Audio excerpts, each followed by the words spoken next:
Missouri Murder Mystery, uncovering Rowan Ford's fate. On November 9, 2007, Missouri was gripped by a mystery that would shatter the peace of a small town. For days, the close-knit community of Stella had been on edge over the disappearance of 9-year-old Rowan Ford, who vanished from her bedroom on November 3rd. Every lead ran cold until one crucial tip directed officers to Fox Cave and McDonald County. Fox Cave more a dark, ominous sinkhole than a natural cavern sat just 30 feet off a lonely road, hidden amid dense, whispering woods. Deputies Mike Hull and Jake B.S. raced to the location, and nearly 20 feet below ground, on a narrow ledge, they uncovered a scene no one should ever face: a child's lifeless body. Stella, a town of fewer than 200 residents, was where Rowan had grown up. Born on April 11, 1998, she was a bright, cheerful fourth grader whose smile could light up any room. Rowan loved to read, draw, and ride her bike.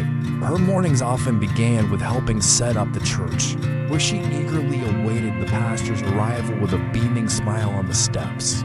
As a devoted member of Sunday school and the Angel Food Ministries, her pink bedroom adorned with beloved Barbie dolls spoke volumes about her sweet, gentle nature.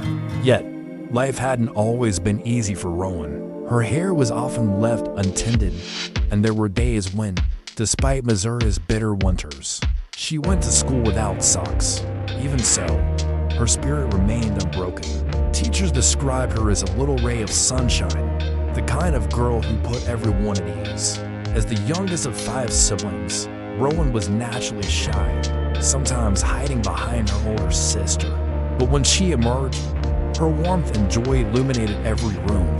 Rowan lived with her mother, Colleen, a 44-year-old Walmart employee, and her stepfather, David Spears, who was just 25. Although David had been mandated to pay child support back in 2005, it was unclear how much time he truly spent with Rowan. Every day, Colleen looked forward to coming home to Rowan's joyful greeting in the driveway. But on November 3rd, that familiar scene was replaced by an unsettling void. Returning home, Colleen expected to find her daughter absorbed in a book, as she often was. Instead, silence enveloped the house. In a growing panic, she asked David, who had been sleeping on the sofa, about Rowan's whereabouts. His casual reply that she was at a friend's house, without any further details, only deepened her distress. Though Colleen insisted on calling the police immediately, David brushed off her concerns. As hours ticked by in unbearable quiet, each minute heightening the dread, the desperate search of the local area began. By 6:50 p.m., the unthinkable was confirmed. Rowan was officially reported as missing. An Amber Alert was issued, and within hours, the entire community of Stella mobilized.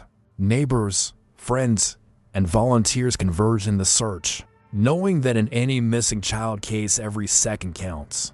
Investigators needed to determine where Rowan had been the previous night, who she was with, and, most importantly, who had last seen her. With her mother working an overnight shift at Walmart, Rowan had been in the care of her stepfather, David Spears.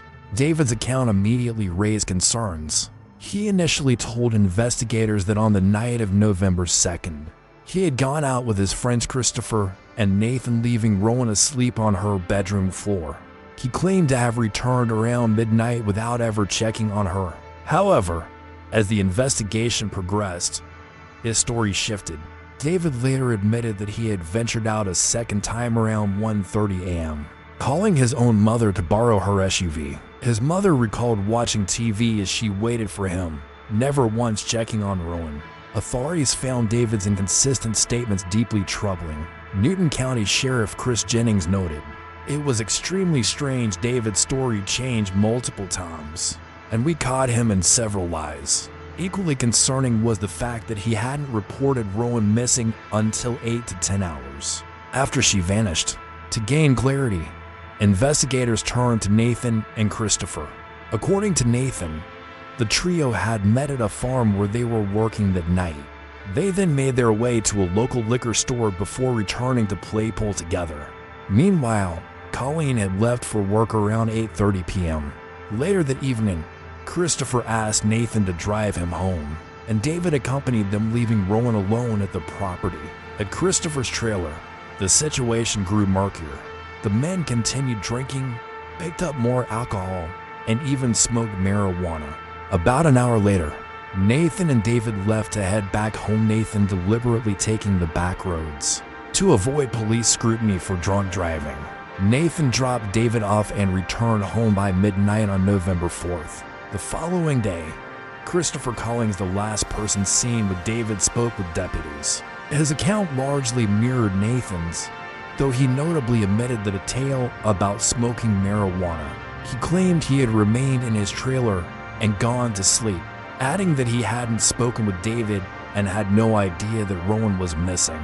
As the investigation intensified, the FBI joined the effort with officers from 3 counties, 50 specialists, the Missouri State Highway Patrol, and FBI agents scouring the area. Deputies continued to question David. FBI technicians even seized both his vehicle and his mother's car, the one he had borrowed that night. Simultaneously, Newton County deputies visited Christopher's workplace, urging him to come in for further questioning. He agreed, driving to the sheriff's office and consenting to a polygraph test and a computer voice analysis. Every detail, every shift in testimony was meticulously recorded, each piece crucial to unraveling the tragic mystery of what had happened to Rowan. At 6:50 p.m., investigators employed a stress analysis system with CVSA to scrutinize voices for signs of deception. David maintained that he knew nothing about Rowan's whereabouts and even offered to help search for her that afternoon. Meanwhile, in Wheaton, Chief of Police Clinton Clark was on routine patrol when Christopher flagged him down. Having known Christopher for 17 years, Chief Clark was a trusted confidant, someone Christopher turned to for support, especially after his mother passed away. That day, Christopher confided that Rowan had disappeared and that he was actively helping in the search. Chief Clark noted that Christopher's demeanor was often usually agitated, almost too eager. Convinced that Christopher might know more than he was letting on, Chief Clark immediately relayed their conversation to the FBI. According to him, Christopher hinted at crucial details about Rowan's disappearance, even suggesting that David might be involved. He even offered to wear a wire to assist the investigation. The disappearance had shaken the entire community. One teacher, Tammy Marshall, recalled the last day she saw Rowan. Before class, they spent a full 30 minutes brushing and styling her hair into a neat ponytail. Later that day, Tammy caught a glimpse of Rowan skipping happily by herself, a heartbreaking image that clashed with the gravity of unfolding events. David, Christopher, and Nathan quickly emerged as persons of interest, the last known individuals to have seen Rowan. Investigators described Christopher as cooperative, concerned, and polite. Later that evening, he visited Colleen to check on the progress of the search and offer his assistance. David and Christopher had been longtime friends, so much so that Christopher had even lived in the family's basement for a few months, helping Rowan with her schoolwork and earning the affectionate nickname Uncle Chris. Christopher was also a father of 3 young children, living with their mother in Arkansas. In October 2007, he had moved to his family's farm, residing in a trailer on the property. By November 6th, 3 days after Rowan was reported missing, the focus of the investigation had shifted decisively onto David Spears, who had been interviewed multiple times and whose house had been thoroughly searched. That same day, Christopher went to Chief Clark's office to report that the FBI had spoken with him and gathered leads on potential search locations. Chief Clark observed that Christopher appeared unusually apprehensive. He wouldn't meet his eyes, a stark departure from his usual self. Sensing that Christopher might eventually reveal more if he felt safe, Chief Clark informed the FBI of his concerns. They agreed that if Christopher was involved, he likely confessed to someone he trusted, and so they urged him to keep talking. Then, on November 7th, Christopher went to the Newton County Sheriff's Department to meet with the FBI once again. He agreed to provide a DNA sample and allowed his home and even a safe at David's residence to be searched.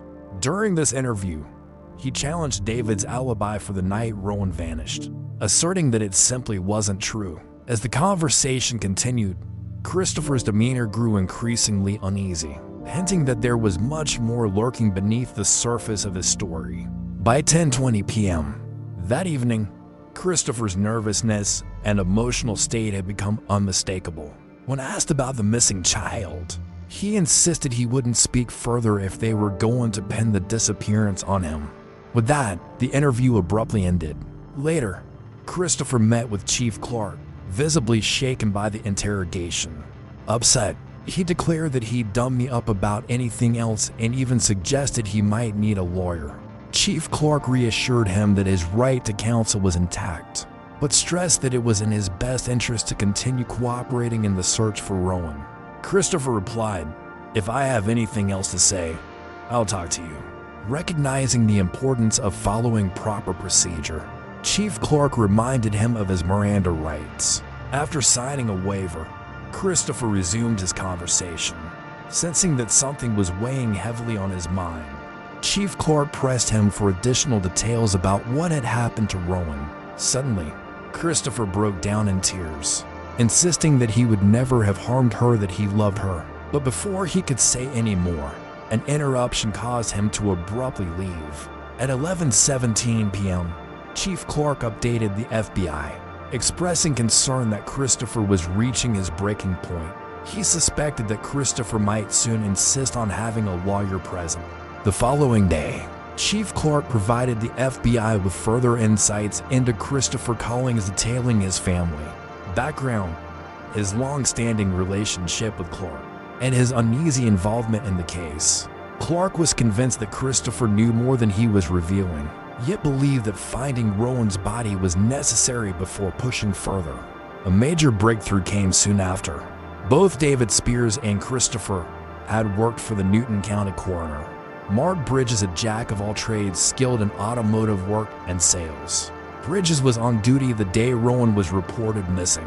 He recalled that David had first contacted him, suggesting that perhaps Rowan was at a friend's house.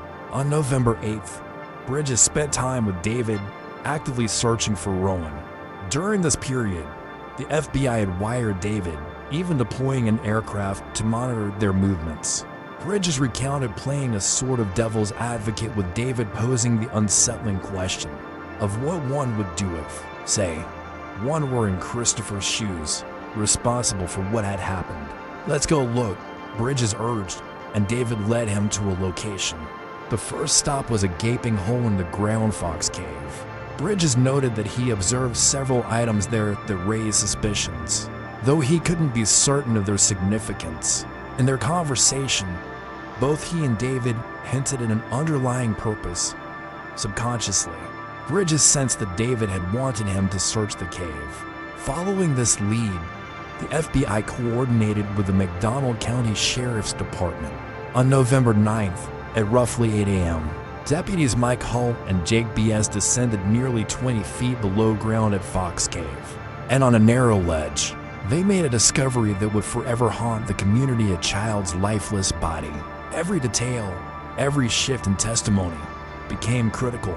The case was unraveling in unexpected ways, and with each new development, the search for truth and justice for Rowan grew ever more urgent. Newton County Sheriff Chris Jennings stated without any doubt that the case was a homicide. When the autopsy results came back, they confirmed that Rowan had been raped and had died from strangulation. Her body showed signs of decomposition, along with small scrapes and bruises inflicted before her death, and significant injuries to her face, likely the result of being thrown into the sinkhole. On November 9th, when Chief Clark learned that Rowan's body had been discovered, he also received word that Christopher had been at the scene and wanted to speak with him. Acting quickly, Chief Clark contacted the FBI and was instructed to find Christopher and inform him of the discovery. At first, Christopher was nowhere to be seen until his phone rang. It was the man Chief Clark had been searching for. When asked if law enforcement was following him in a gray minivan, Christopher replied that he knew nothing about any surveillance. He explained that he was feeling threatened and had been driving all over the area in an effort to shake off whoever might be following him. Chief Clark urged him to come to the police department, but Christopher insisted on meeting first. When they finally met in Chief Clark's patrol car, the officer delivered the grim news. "Well, son, it's over. We found Rowan's body this morning." Those words hit Christopher hard. His eyes filled with tears and his head dropped in shock. Chief Clark suspected that David might have been involved and pressed Christopher for the truth. Not wanting to speak with too many people around, they drove to Muni Bridge a few miles outside of Wheaton. There, with law enforcement informed of their whereabouts, Christopher raised his hands, expecting to be handcuffed immediately. When told it wasn't necessary, he warned, "For what I'm about to tell you, you will be handcuffed." Sitting on the slope by the bridge, Christopher recounted events as he had described them over the previous week, up until the moment Nathan and David left his trailer. He explained that the trio had taken back roads to avoid being caught for drunk driving, and he claimed that, being quick, he could have rushed to Rowan's house and taken her away before Nathan and David returned on the highway. According to him, he reached the property, entered, used the bathroom, and then went into Rowan's bedroom. There, he picked her up off the floor and carried her outside while she was still asleep. He loaded her into his truck and, once at his trailer, brought her inside, remaining silent for fear she might recognize his voice. Then came the unspeakable confession. Christopher admitted that after raping her, he had intended to take Rowan home. He explained that he tried to keep her from seeing him by holding her arms and forcing her face away as she walked. But eventually she looked back in that moment, she recognized him. The man who had once helped her with her homework. The man she affectionately called Uncle Chris. That recognition caused her to panic. In a desperate bid to silence the panic, Christopher recalled that a pickup truck near the property contained a length of rope. Using that rope, he strangled Rowan Ford to death. Fully aware of the gravity of his actions, he then loaded her body into the bed of his truck, initially planning to dump her body off my bridge. He abandoned that idea out of fear of rapid discovery, and instead, after driving around searching for a place to dispose of her remains, he chose Fox Cave. There, he threw her body into the sinkhole and attempted to cover the entrance with branches, but the opening was simply too large to conceal. After that, he drove home. Upon arriving home, Christopher found disturbing evidence of the night's events. Blood stained his clothes and his mattress. In a frantic attempt to destroy any trace of what had happened, he gathered Rowan's pajama, blouse, underwear, the rope he'd used, and even his own clothes, tossing them into a wood stove to burn away the evidence. He then rolled up the mattress and shoved it into a drum. "I got to thinking, now that's going to make a hell of a fire," he admitted, his voice heavy with regret. "Somebody's going to see the burning." Not long after, he moved the drum to the barn and set it alight. This horrifying sequence of action stood as a dark testament to the unspeakable suffering Rowan had endured. Later, Chief Clark accompanied Christopher back to the police department so that other law enforcement officials could record his statement. Once again, Christopher was read his rights. This time, he repeated his account before deputies from both Berry County and Newton County, along with FBI agents, and consented to a search of his property. Soon after, he was taken to the Berry County Sheriff's Department, where his statement was videotaped. Between sobs, he confessed that he had cried like a baby all afternoon, overwhelmed by remorse. This confession came as a shock to many investigators who had long believed that David Spears was responsible for Rowan's death and that Christopher had known more than he had let on. With this new development, authorities re-interviewed David. In that conversation, David implicated himself further, adding another layer of confusion. He claimed that when he entered Rowan's room, he found her missing. Colleen later stated that David had confessed he knew Chris had taken her from the house. According to David, he arrived at Christopher's place to find that Christopher was in the process of raping Rowan. David admitted that he, too, had raped her. Terrified of being caught, He claimed that they decided to kill her and dispose of her body by throwing it into a hole. Initially, he stated he was merely driving around, but investigators later revealed that he was, in fact, hauling her body off the crime scene. In his own interview, David said that Christopher had handed him the rope and that it was he who had strangled Rowan. "I choked her with it," he recounted, his voice trembling as he acknowledged the finality of his actions. "I realized she was gone. She was really gone."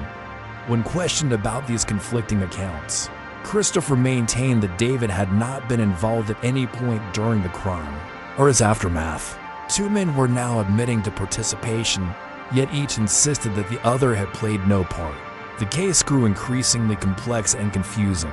An affidavit sent to the prosecutor by Berry County Sheriff Mick Eppy stated that both men had assaulted Rowan, though it remained unclear who had actually strangled her. David Spears and Christopher Collins were charged with statutory rape, forcible rape, and first-degree murder. Sheriff Eppy anticipated that prosecutors would likely file a kidnapping charge against Christopher, though not against David, given his status as her legal guardian. Both men were held without bond in Berry County Jail. In a later, emotional phone call, David's mother spoke to him as he sat in jail. Through tears, he admitted that he had taken part in the crime, explaining that he had blacked out and that his memories of the events were only now beginning to return. "He's my one and only son," she said, her voice breaking as she recalled her deep love for him even as the enormity of his actions became undeniable. Christopher's brother, Greg, expressed disbelief. "I don't believe he could do something like this. He's got 3 kids of his own." 3 days after Rowan's body was found, about 10 miles from her home, the two men appeared in court in Courtroom, Berry County, Missouri, despite various admissions of involvement at different times. Both David and Christopher pleaded not guilty when they appeared before the court that day. During the proceedings, both men were heavily guarded, shackled at the wrists and ankles. Amidst it all, Rowan's mother, Colleen Spears, was present, a living embodiment of the community's collective grief and outrage. In court that day, several family members attended, though many in the grieving community of Stella chose not to, with one witness confessing, "I wanted to go, but my heart wouldn't let me. I couldn't bear to see those two." On November 27th, Colleen filed for divorce from David. The village mayor later explained that Colleen was too upset to speak to the media and preoccupied. She spent her days at home on her sewing machine, painstakingly preparing something for her baby's funeral. The community's sorrow was palpable. On the morning before the funeral, Rowan's schoolmates planted a pink dogwood tree in her memory and released balloons with heartfelt notes attached. An angel was placed at the site, marking both her birthday and the day her body was found. More than 300 people gathered at Gospel Lighthouse Church for her funeral, where her favorite hymn, "The Old Rugged Cross," filled the air. The pastor urged everyone to set aside hate and anger in the wake of such an unspeakable loss. Meanwhile, both David Spears and Christopher Collins entered pleas of not guilty. Christopher was bound over for trial, a decision that confirmed the court had found probable cause, and the case was transferred to the trial court amid intense media scrutiny. Later, David's lawyer succeeded in moving his trial from Berry County to Pulaski County, and with the two being tried separately, a trial for this complex case was delayed for several years. Then came a major development. After extensive consultations with the Attorney General's office and the emergence of new evidence from an independent lab, the charges of statutory rape, forcible rape, and first-degree murder against David Spears were dropped. A plea deal was struck with Berry County prosecuting attorney Johnny Cox. Under the deal, David received the maximum sentences allowed for years for hindering prosecution and 7 years for endangering the welfare of a child.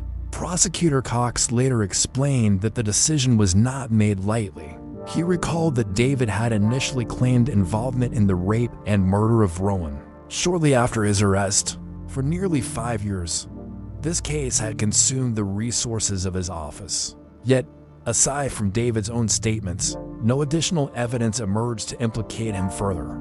Tests on the rape kit conducted by the state police lab, the FBI lab, and later by an independent lab, consistently supported Christopher's account of that horrifying night. Cox also noted that David's claim of having strangled Rowan was riddled with inconsistencies. The lack of corroborating physical evidence raised serious doubts about his version of events. Throughout every interview, David maintained that Christopher had always denied any involvement by anyone else in Rowan's murder, while Christopher Collins consistently admitted from his very first statement to his final interview that he was the one who had strangled Rowan. This confession, backed by the physical evidence, left little doubt about the terrible truth of what had transpired. Prosecutor Johnny Cox expressed deep concern over the conflicting accounts from Christopher Collins and David Spears. He worried that trying to argue that Christopher's testimony accurately captured what happened that night while also attempting to validate David's contradictory version could create a loophole that might jeopardize both convictions.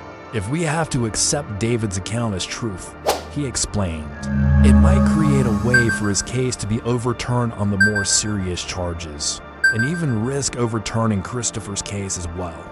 Neither outcome is acceptable. This crime should outrage everyone. I was outraged when I first heard about it, but as a prosecutor, I am a minister of justice. I must do what the law, the facts, and fairness demand. Sheriff Robert M. Evanson agreed, stating there was simply no physical evidence to support convicting David Spears. As hard as it was, the prosecuting attorney did what he had to do. The evidence clearly pointed to Collins as the perpetrator. While David's confession bore some similarities, it contained several inconsistencies that raised serious doubts. And really, why would someone confess to such a horrible crime? That's the question the public has, and there's no good explanation for it. Later, Christopher Collins filed a motion to suppress all evidence gathered from his statements, as well as from searches of his property, trailer, truck, and even his body. His motion was overruled, and his trial proceeded, lasting a week. During the trial, his defense painted a picture of a troubled man explaining that Christopher had severe difficulty forming emotional attachments due to deep parental neglect and years of trauma in the foster system. As the youngest of 6 children, each of whom had ended up in foster care because of their parents' criminal activities and substance abuse, his early life was marked by instability. Although he eventually became a father, his ongoing struggles with drugs and alcohol only compounded his problems. At trial, his defense argued that he had never intended to kill Rowan, urging the jury to set aside the horrific crime scene and autopsy photos and focus on the legal facts, which they claimed showed the murder was not premeditated. Yet, the prosecution countered by emphasizing the brutality of the act. Rowan had been taken outside, still in her clothes, and the injuries she suffered were unmistakably excruciating. Testimony from Rowan's family added a deeply personal dimension to the proceedings. When asked about the impact of losing her daughter, Colleen Rowan's mother stated, "I was totally devastated myself and my other children." Rowan's sister recalled how, upon hearing the news, she collapsed to the floor, and the entire family was plunged into a deep, unyielding depression. After a long and emotionally charged trial, on March 20th, the jury finally delivered their verdict. We, the jury, find the defendant Christopher Collins guilty of first-degree murder. In a case where the death penalty was on the table, the penalty phase was especially crucial. During that phase, the state presented 6 victim impact statements that underscored the irreparable loss suffered by Rowan's family and the community. Christopher's defense team then presented to witnesses who testified that David might have been involved in Rowan's murder. An expert in human development added a chilling detail. Christopher had suffered severe emotional neglect during the first 6 months of his life, a neglect that stunted his development. The expert explained that this early trauma led to deep confusion and how Christopher connected with others, ultimately resulting in a diagnosis of severe disorganized associative attachment disorder, coupled with intermittent explosive personality disorder. After the penalty phase concluded, The jury recommended a death sentence for Christopher. What followed was a protracted series of appeals. On July 23, 2012, his lawyers filed a notice of appeal regarding the death penalty with the Missouri Supreme Court. Process automatic in capital cases under Missouri law. His initial appeal was denied, and in 2014, he again attempted to have his sentence reduced to life in prison. That effort was rejected as well. Christopher then filed a writ of habeas corpus with the Missouri Supreme Court, which, if granted, would have allowed him to present evidence that the government had failed to disclose a criminal record held by one of their primary witnesses, Wheaton Chief Clinton Clark, whose record dated back to his Vietnam service. However, the prosecution argued that even if Chief Clark's record were disclosed, it would not have altered the outcome.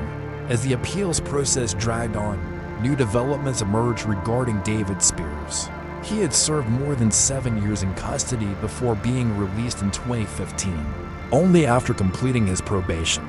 Following his release, he was hired by his trial attorney's husband and worked at the Missouri State Public Defender's office for a year and 8 months until his probation ended. Notably, the very office had provided counsel for both Christopher and David. Christopher's lawyers later argued that David's employment there created a conflict of interest, one that prevented their client from pleading guilty to lesser charges. They claimed that this potential conflict born of divided loyalties, or perhaps fear of Christopher's reaction, was never disclosed to the court or to Christopher until after his post-conviction proceedings had concluded. A clemency petition was then submitted on Christopher's behalf. The petition argued that he suffered from a brain abnormality that led to significant deficits in awareness, judgment, and deliberation. It also detailed that he had been sexually abused as a child, leaving him a damaged human being with no guidance on how to grow into a functioning adult. The petition referenced David Spears' earlier statement to the police where he claimed that Christopher had given him the rope and that he had taken Rowan's life. In 2012, the Missouri Supreme Court set an execution date for Christopher Collings, a man accused of the 2007 abduction, rape, and murder of Rowan Ford from Stella, Missouri. Investigators maintained that Christopher had thrown Rowan's body into a sinkhole in McDonald County. Ultimately, the United States Supreme Court denied his appeal, and Governor Mike Parson, himself a former sheriff who had overseen 12 executions, without ever granting clemency, turned down his clemency request. With the execution date set for December 3, 2024, Christopher Collings' fate was sealed, marking the final, grim chapter in a case that continued to outrage and sadden the community. On December 3, 2024, 49-year-old Christopher Collings was executed by lethal injection, receiving a dose of the sedative pentobarbital. At 5:54 p.m., witnesses gathered from members of his legal team, from media representatives, 8 state witnesses, and the family members representing Rowan's side. At exactly 6 p.m., the execution commenced, and 9 minutes later, Christopher Collings was declared dead.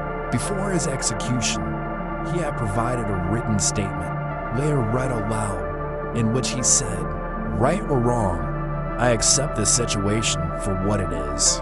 To anyone I have hurt in this life, I am sorry. I hope you are able to get closure and move on, regardless of which side of this situation you're on. You are in my prayers, and I hope to see you in heaven."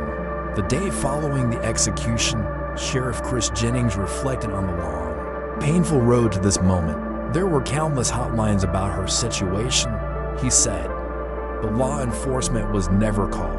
I'd like to think we could have saved her if we'd known. This execution brings a measure of closure, partial justice, maybe, but it's a case you never forget." He added, "This case sent shock waves through southwest Missouri. To think that someone could take a life and treat it like a piece of discarded dirt is terrible. Do I feel justice has been served? I think, in some small way, it has. Rowan didn't deserve any of this. It gives some satisfaction to her family knowing he got what he deserved, but it will never truly ease their pain." Reflecting on his 44-year career, Sheriff Jennings confessed, I've worked countless homicide cases, but this one has had the biggest effect on me. He revealed that he had carried Rowan's school ID in his pocket since the incident, vowing to keep it there as a permanent reminder. Her case has changed how we investigate crimes against children in Newton County. We handle cases of child abuse and neglect with the utmost concern. We hate taking children from their homes, but if there's any question about their safety, we act immediately. I always think back on this case. The impact of Rowan's murder continued to reverberate throughout the community. Her best friend, a boy named Tyler, was a constant presence in her life, a gentle reminder of the joy and innocence that once filled the world before tragedy struck. Tyler's mother recalls, with bittersweet clarity, how the two were inseparable. Rowan's soft, shy nature had a calming effect on her energetic son, serving as a soothing counterbalance to his boundless energy. "It's the closest thing I've ever known to losing my own child," she said. "My son couldn't sleep alone, and even now, he still talks about her." For Rowan's older sister, the loss remains an unhealed wound. "I am so proud of the girl she was turning out to be," she confesses, her voice heavy with grief. "A part of me died when my sister died." As we reflect on this heartbreaking story, I feel compelled to share some thoughts rooted in the timeless principles of karma and the stark realities of truth. In the realm of justice, every action casts a long shadow. For those who commit acts of unspeakable cruelty, know this: the darkness you create will one day return to haunt you. The law of karma is inexorable. It reminds us that the harm we inflict upon others is never without consequence. Let Rowan's memory serve as a beacon, a call to re-examine our actions and choices, and a solemn warning to anyone tempted to stray down a path of evil.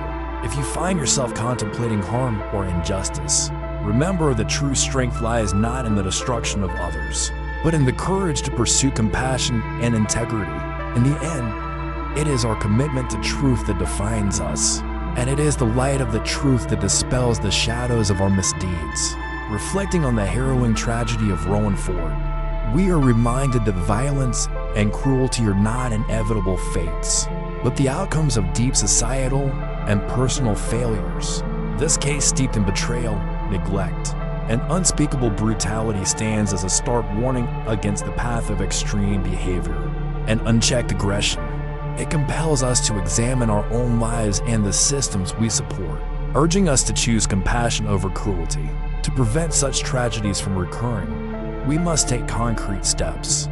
Invest in mental health and early intervention. Early childhood is a critical period for development. By providing robust mental health services and support systems for children, especially those in vulnerable situations, we can help identify signs of emotional neglect and trauma before they spiral into violent behavior. Schools, communities, and healthcare providers should collaborate to ensure that every child has access to counseling, emotional support, and guidance. Strengthen education on empathy and conflict resolution. Comprehensive programs in schools can teach children the importance of empathy, emotional regulation, and nonviolent conflict resolution. By embedding these values into our education system, we empower future generations to resolve disagreements peacefully and to care for one another deeply, rather than resorting to aggression. Enhance community policing and support. Communities must work hand in hand with law enforcement to create a safety net for those at risk. This means not only improving police responsiveness, but also fostering an environment where neighbors look out for one another.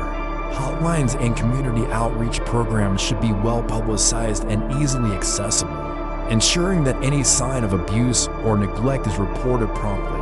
Promote accountability and transparency in justice. A fair and effective justice system is crucial, ensuring that legal processes are transparent and that those who commit violent acts are held accountable serves as both a deterrent and a reaffirmation of our collective values. It is essential that our legal system not only punishes the guilty, but also supports the healing of victims and communities. Encourage restorative practices where possible. Restorative justice initiatives can help mend the deep wounds inflicted by violent acts. These practices focus on accountability, making amends, and ultimately healing both victims and offenders.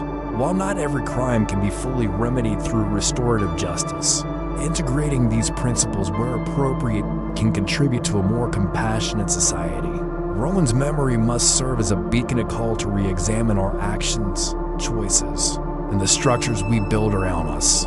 It is a solemn reminder that every act of unspeakable cruelty casts a long, dark shadow. But it also reminds us that by choosing compassion, investing in our communities, and acting decisively to protect the vulnerable, we can dispel the darkness. Let us commit to a path that rejects the extremes of pathological behavior and violence. Let us replace anger and indifference with empathy and proactive care.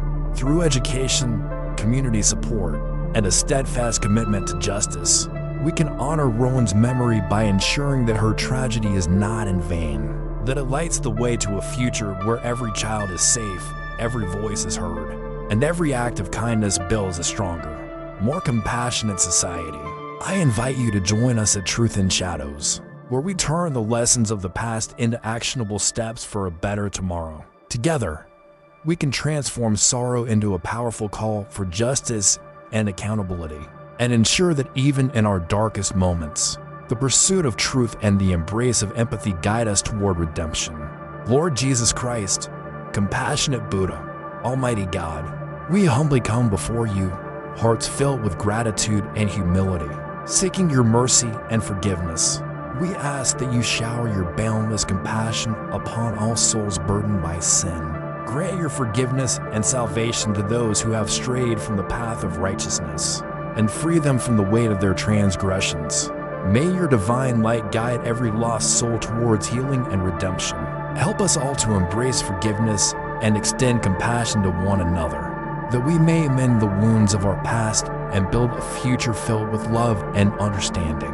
Lord Jesus, compassionate Buddha, Almighty God, we also pray for the innocent, those whose lives have been marred by circumstance and pain. May they feel your loving presence, and may your grace bring them the peace and restoration they so desperately need. Strengthen us in our commitment to compassion and integrity.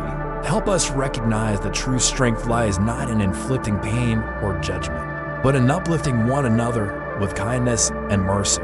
Let our actions reflect your divine truth and love, dispelling the darkness of hate and sorrow from our hearts and communities.